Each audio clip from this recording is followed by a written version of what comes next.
Hello, and welcome to the Race, Wealth, and Health Podcast, a podcast that serves to educate and empower while we explore the intersections of social justice, economic empowerment, and holistic well-being within communities of color. I am your host, Dr. Joycelyn Morris, and I invite you to join me as we dive deep into the crucial topics that shape our lives, challenge the status quo, and strive for a more equitable future for all. This week, we're back to continue the conversation with Bettina Benson, discussing the pivot and also talking more about her personal growth and evolution. Let's tune in. As we sort of shift the conversation, a large part of what we've been speaking about has been around the pivot as it relates to your professional career, your business. But I think one of the underlying things that has been throughout everything that you mentioned was how these particular events, how that pivot was, I guess the word I'm looking for was launched, for lack of better words, or basically how the pivot came from personal growth and journey and change. And so as we lean into that part of the conversation and the personal pivot, yeah, what would you share? So let's go back to the point of when you first thought about Chloe Kristyn. You were a new mom.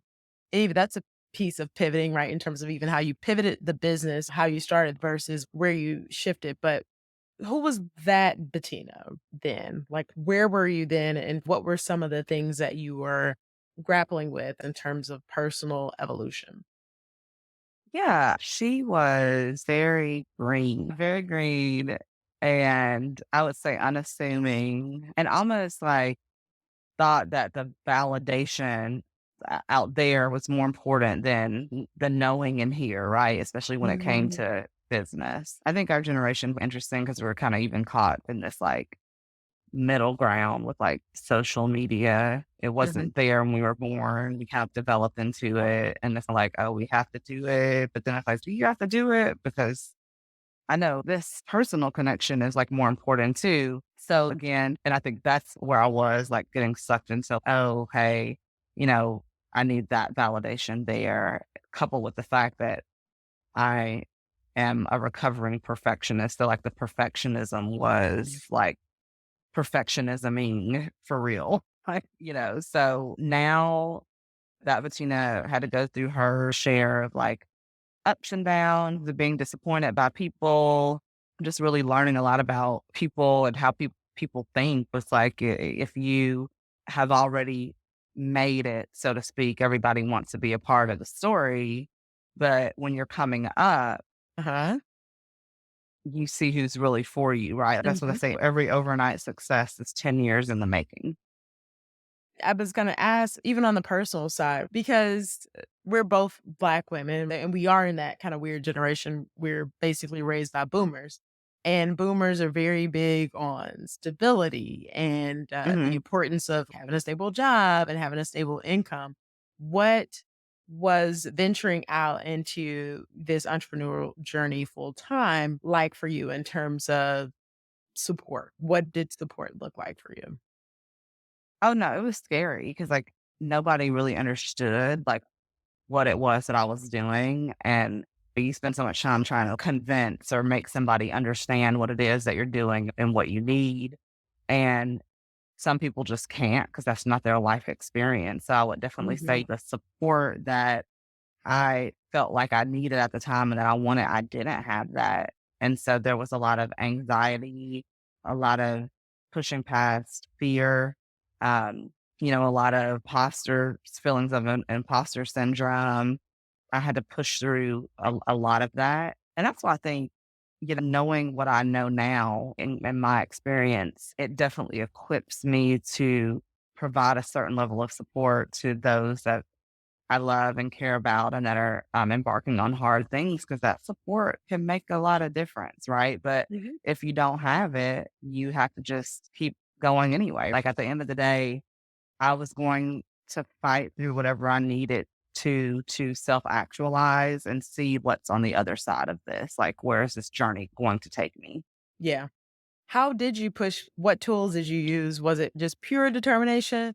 Did you have to create new groups, new personal board of directors to find that support? Like, what did you do in that process as you were pushing through not having that support. And I don't know specific whether it's family, friends, or a little mix of both, but how did you push past for the entrepreneur who's thinking about it and feels like the people around them don't understand what it is that they want to do?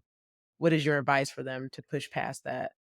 Well, yeah, first and foremost, it's really not anybody else's job to understand you. It's your job Mhm. to understand yourself. And I think if somebody can't really understand you and you're not doing anything wrong or harmful, I think it's potentially a failure on their part to understand themselves as well. And when you're so focused on learning yourself and understanding yourself and really getting to the core of who you are, you don't have time nor the desire to be overly judgmental about what anybody else is doing. It's just kind of like, oh, it's for me, it's not for me, you know? So I think this has definitely given me the gift of really learning from even a spiritual perspective, like how to understand self. It also strengthens your faith, obviously.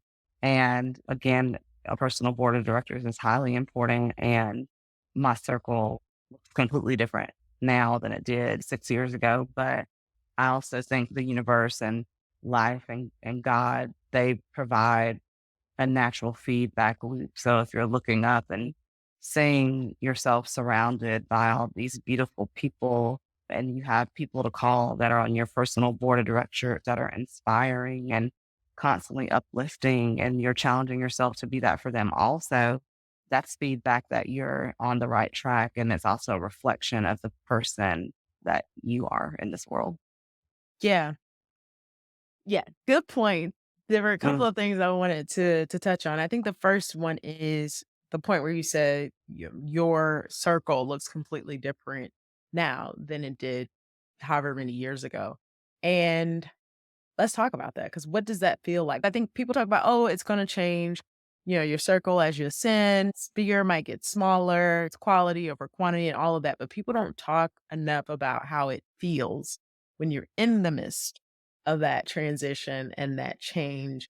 And the people who have walked with you thus far can no longer walk on that journey with you. Like, yeah, people don't talk enough about how that feels. I don't know that we prepare people for the Yeah. disappointment, the hurt that comes in that space, even as you are figuring out who are the replacements for those folks who may have once been a part of your personal board of directors, if you will. Yeah, I saw something on Instagram. I did save it, but someone was talking about how we don't prepare people enough or talk enough about the pain and hurt that comes from you choosing to grow and from that evolution because you can't take everybody with you and or your growth causes you to see things in the person in a different way or that you couldn't see before. And you're like, wow. And I think what a recent phase in my life called my attention to was not necessarily the blatant lack of support or refusal of support or distraction or blatant naysayers. It's the insidious stuff. And so once I kind of started to pay attention to what are the insidious distractions, right? Give us an What example. yeah. So for me, it was at a time where I needed to delegate and I knew and understood where my sphere of excellence was, right? And communicated that to the people around me, some people on my team. But yet I was continuing to be pulled in the direction in which I did not need to go in. Like Mhm. I wasn't being supported in that need to operate in my sphere of excellence. And one of the difficult things about that is it always malicious? No, it's not always malicious, right? Did these people consciously want to see you do well? Yeah, they do. But when you really step back and pay attention to the action, and then it's like, okay, how does that mesh with what I'm saying I want and what I know I need to do? And when it's up to you to make sure that you're protecting yourself Yeah.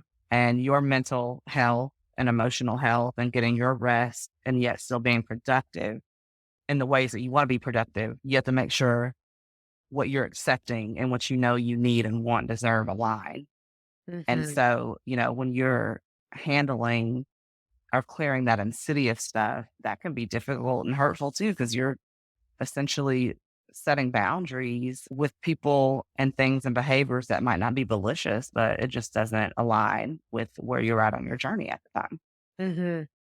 And I just want to double click on that because that's a good word and a good thought in terms of alignment for every type of relationship, whether it's familial or romantic or strictly platonic or professional, that there is a need to align with are the person's actions aligning with what you need in whatever that space and the context is of that relationship. So that's a really, really great point. One thing I want to ask, just because I hopefully I'm not throwing you under the bus here, because I have a little bit of insight and some privilege. I know that in the beginning there was probably a little bit of frustration, maybe, and then you correct me if I'm wrong on the term around feeling like those around you weren't always necessarily supporting you. And I mean supporting you in terms of being willing to be consumers in your business. How did you navigate that and come to a place of understanding where people lied in your audience and expectations? Yeah, so I had to realize like, and it's just general with everything isn't for everybody, Hmm. and everybody's not gonna pick up what you're putting down at the same time. I think it's very difficult also for some people to be supportive when they're too close to you or they knew you back when and you've developed into the person that you are now. Like sometimes they still have you in that back when box or Hmm. space. Hmm. And also just realizing, are you going to focus on the detractors or the naysayers, or are you going to focus on the hundreds of millions, billion people that don't know about you or your brand? And Yep. so deciding where I want to focus like on that potential, because you don't start a business for the people in your circle anyway. You start a business for a certain target demographic subset of people, and you go out and you focus on those people. Yep. And I knew that I needed to focus on really understanding her. And then through understanding her, also really just understanding and refining myself.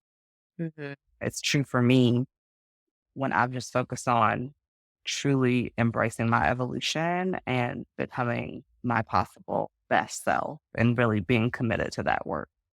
Yeah. Yes, absolutely. And one of the things that you said that I really appreciated was focus, right? And I think that's something that's important to everybody, whether you're trying to be an entrepreneur or not, just day to day life is all about perspective. And so, what I gathered from that was a little bit of perspective shifting in terms of do you spend the energy focusing on the detractors or do you spend your energy focusing on the people that are adding? And yes, there may be some points in time in our lives and in our journeys where we feel like there are more detractors than there are people that are adding, but we still get the opportunity to choose where we want to put our energy and our attention on. Because there's always going to be detractors, whether it's people or situations or things, there's always going to be detractors. But for me, along my journey, being able to focus on the positive things that are going well, the people who are pouring in to me, the support that I do have, even if it may not be what I want it to be.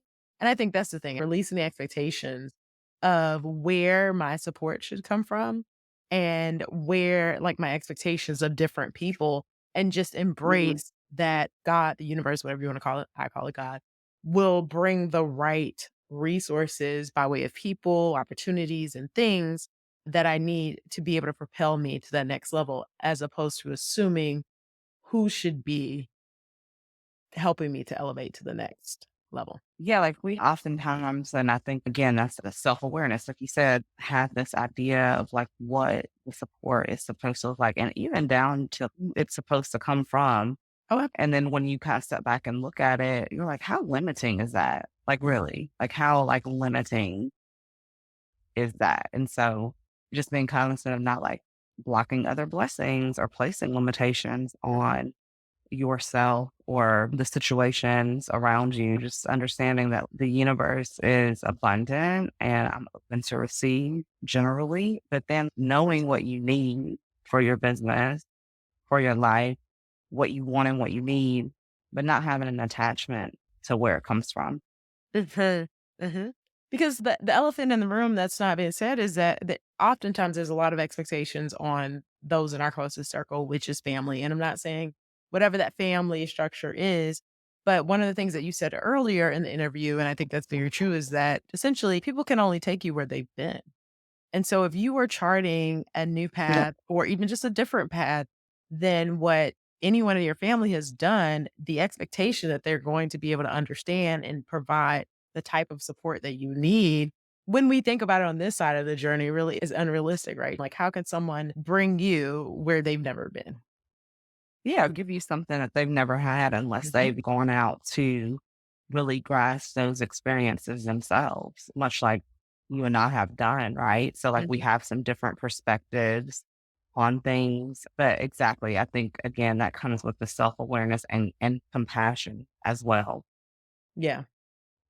And to the point of self-awareness, what have been some tools that you've used along your journey? What has been in your personal toolkit as it relates to evolving and making sure that you're committed to personal evolution and growth? I mean, in addition to your personal board of directors, which should be people that you can trust on it, I think another thing is that as an entrepreneur, just a person in general, you don't want to have people around you that are yes people. Like you want to have a couple people around you that you trust to tell you about yourself. Yep. That's the way that you improve and however you choose to go about your mental health ritual, whether it be therapy, traditional talk therapy, or spiritual practices such as meditation, prayer, exercise, making sure you're getting your sleep, really having like a strategic plan for your mental wellness. So for me, that's been a combination of therapy, a combination of working with different spiritual advisors and healers and taking care of my body and being cognizant of what I'm eating, but then also making sure I get my rest too. Because you know what? You're never going to get it all done today. And there's going to be something that's going to be there tomorrow. And understanding when I need to delegate and being very clear on my boundaries and expectations. There's one thing that I've come to really understand and value in this business. Clear communication is kindness. And not being able to communicate or not communicating clearly is not kind. It's pretty simple there. So those are some ways that I have protected my mental health and fortified like my spirituality on this journey. Yeah. To the point of rest and to the point of being able to create boundaries, which also allow for rest, right? Let's talk a little bit about that because you're a full time entrepreneur, you're a mom, and you're a wife, right? I think balance is often an elusive word, but how have you been able to find integration of that rest in a way that still allows you to be able to show up? How do you prioritize all those different roles? Bettina, the business owner, Bettina, the wife, Bettina, the mother, and Bettina, the individual. Yeah, I think to your point, I stopped chasing balance because I don't think there's such thing as balance. I also think Yeah. you're passionate about what you do. You just have that natural desire to want to make it better and better. But realizing and understanding that the reality of the situation is that I do have a partner. So it's not all on me.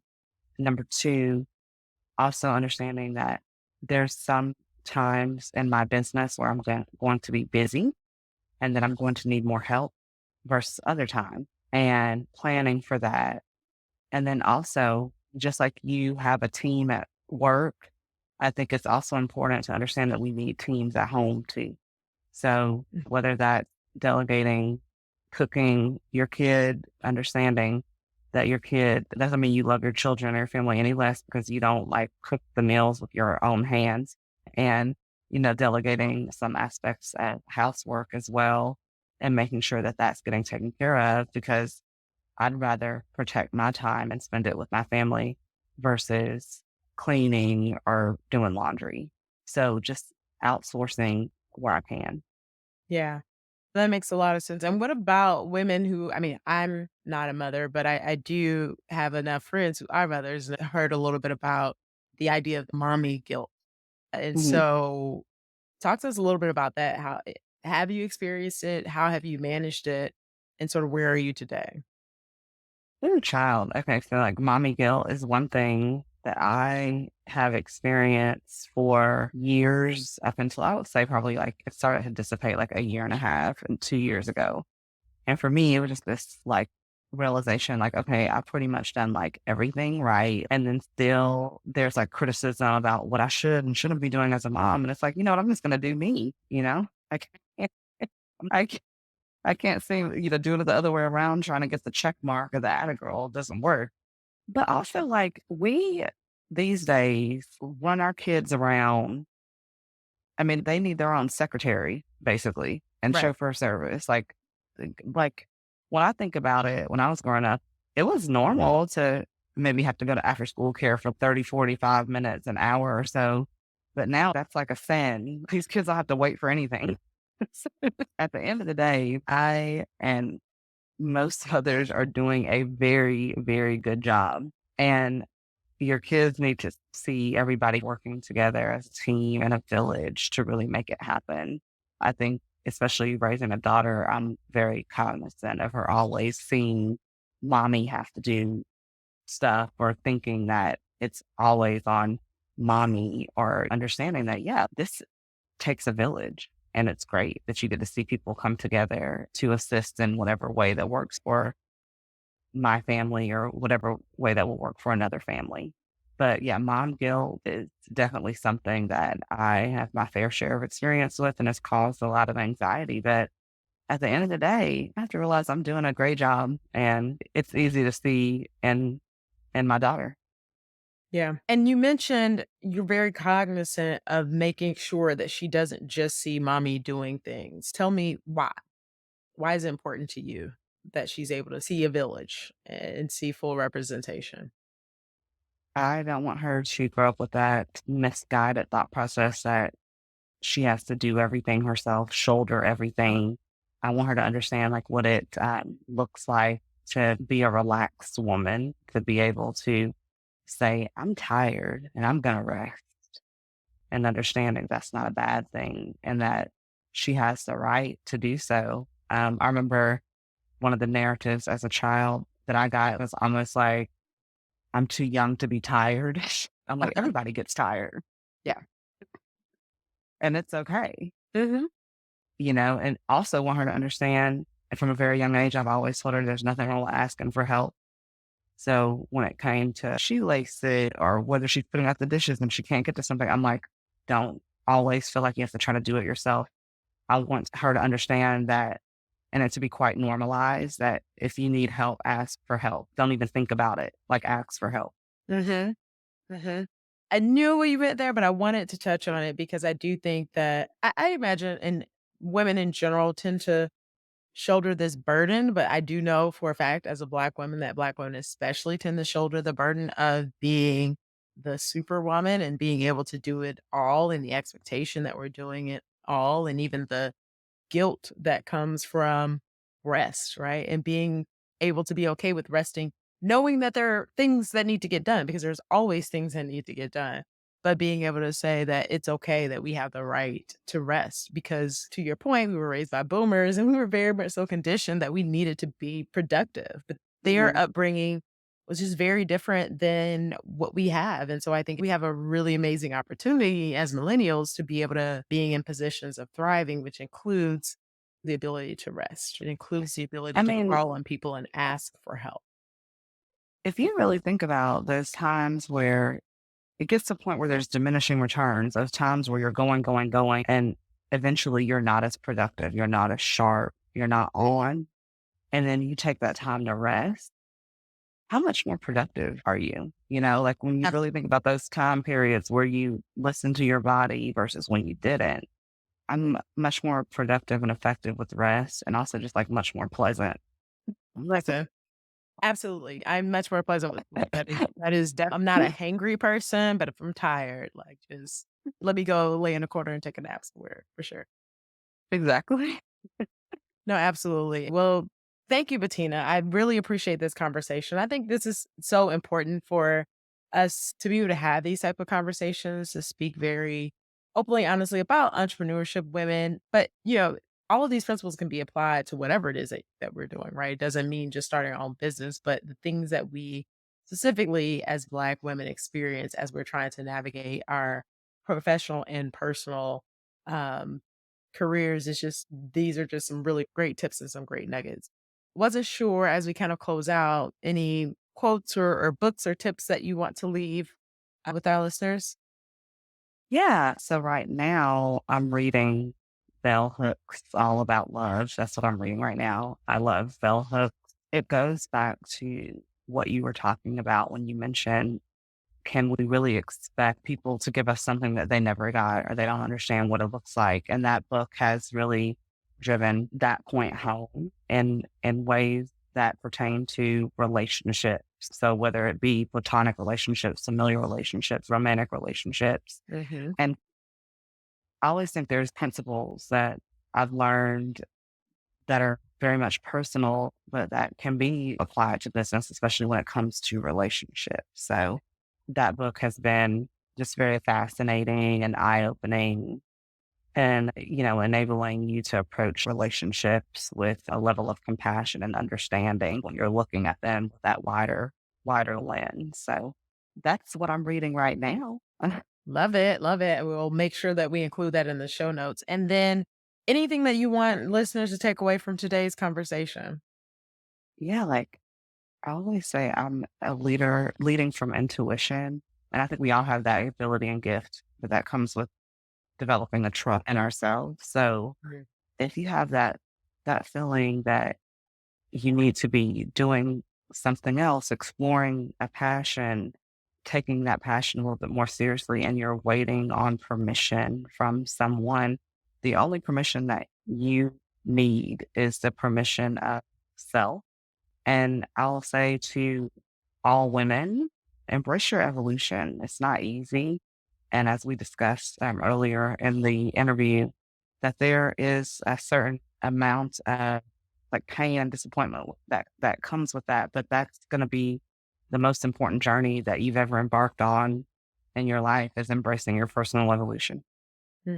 And I will even just add when you do, despite the uncomfortability that will come in the process, the outcome being on the other side, and not that you ever fully arrive, but being on the other side and getting to a higher point of self actualization is just, it's amazing. It's worth the journey. Let me say that. And worth going through those uncomfortable moments of reevaluating where you are, who's around you, and what may or may not be serving you. And the joy is in the journey, right? Like this journey has no endpoint. It accepting that embracing of your evolution is a lifelong journey and just knowing that you're going to enjoy that journey because even once the discomfort and pain and hurt clears, if that's what you encounter, you are left with this beautiful, authentic self. And that's Yep. what you're celebrating and working towards at the end of the day. Absolutely. I couldn't have said it better. And so lastly, Bettina, social, how can people connect with you? How can people learn more about and or purchase Chloe Kristyn? Any social handles, websites? Yes, so you can find us on Instagram, and the handle is Chloe Kristyn. That's CHLOE KRISTYN. You can also find us at chloekristyn.com, CHLOEKRISTYN.com. And you can find me on LinkedIn under Bettina O'Neill Benson, and also on Instagram at Bettina Kristyn Benson. Awesome. Well, thank you so much, Bettina. This has been such a great conversation. As always, actually, just our combos are always good. So I'm excited that our listeners get to listen in on some of the great nuggets that we tend to share amongst one another. Thank you for having me. I really enjoyed our conversation. I know I felt like this was like kind of one of our usual conversations, except this time it's on tape for the Exactly. podcast. And it may be a little bit more refined, but yes, Yes, a little refined. Yes. indeed, indeed. Well, thank you again so much, Bettina. Pleasure having you, and I hope you have a great rest of your day. You too. Thank you. Well, that's all for today, folks. Enjoyed the show? Be sure to like and rate the podcast. You can find the Race, Wealth, and Health podcast on multiple platforms, including Amazon Music, Apple Podcasts, Google Podcasts, Spotify, and YouTube. Be sure to subscribe and turn on your notifications so you never miss an episode. I also want to hear from you, so don't forget to connect with me on social media. You can follow the podcast on Instagram and Facebook at Race Wealth Health. By joining the online community, you'll stay updated on the latest episodes, behind the scenes insights, and engaging discussions. Share your thoughts, comments, and questions there. I appreciate your support in sharing the podcast with your friends, family, and colleagues who may also find value in these conversations.